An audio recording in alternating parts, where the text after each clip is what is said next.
วัสดีวันนี้เราจะมาเห็ดพุดดิ้งจ้าก่อนอื่นเราจะใส่ไข่เนาะไข่เป็นหน่วยแบบนี้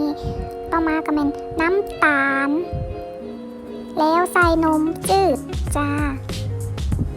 แล้วก็เกี๊ยมตะกร้อสำหรับคนไข่แบบนี้แล้วก็3สำหรับคนจ้า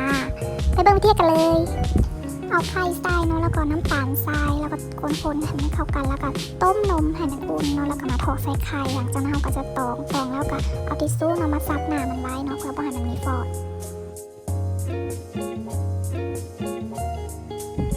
เมื่อเราอบเสร็จแล้วอบแล้วมันก็หน้าตามันจะเป็นแบบนี้นุ่มดึง